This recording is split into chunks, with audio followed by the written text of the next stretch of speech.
आम आदमी पार्टी के मुखिया अरविंद केजरीवाल ने राम मंदिर में दान और आभूषणों की हेरफेर को लेकर सीधा और तीखा हमला बोला है।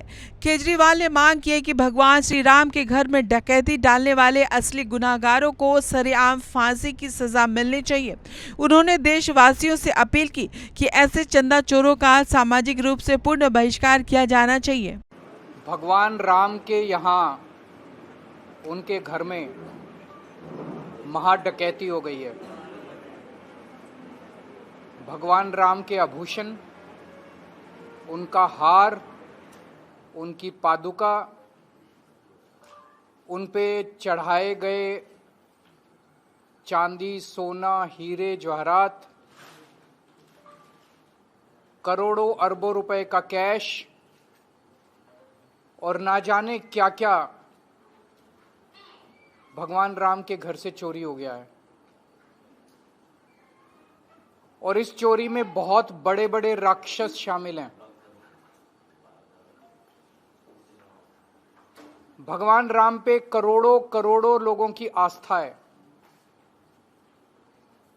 उन करोड़ों लोगों की आस्था को ठेस पहुंची है। केजरीवाल ने सबूतों का हवाला देते हुए कहा कि सिंधी एसोसिएशन ने 200 किलो चांदी दान की थी, जिसका आज कोई अता पता नहीं है। श्रद्धालु अपनी आस्था के चलते रसीद नहीं मांगते थे, जिसका फायदा इन डकैतों ने उठाया। मंदिर में रोज आने वाला 12 से 14 लाख रुपए का चंदा अब घटकर 1 लाख से भी कम हो गया है, क्योंकि करोड़ों हिंदुओं का भरोसा डगमगा चुका है।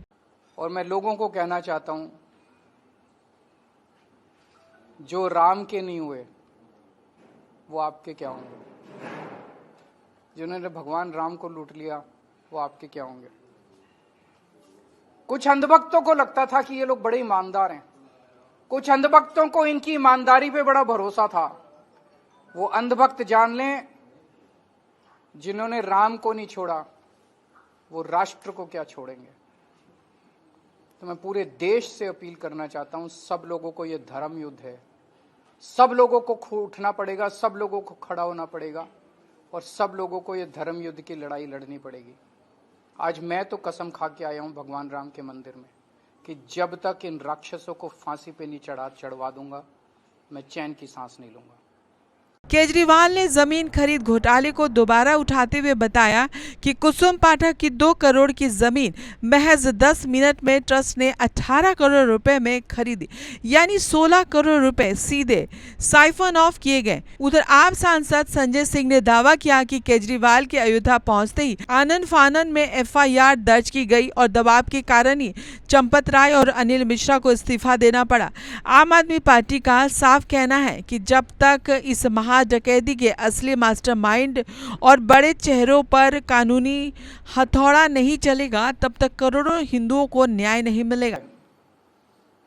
जमीनों के जरिए इन्होंने पैसे को साइफन ऑफ किया है। एक सबसे नेट पे चले जाइए, एक उदाहरण जो आपको आपके रोंगटे खड़े कर देगा।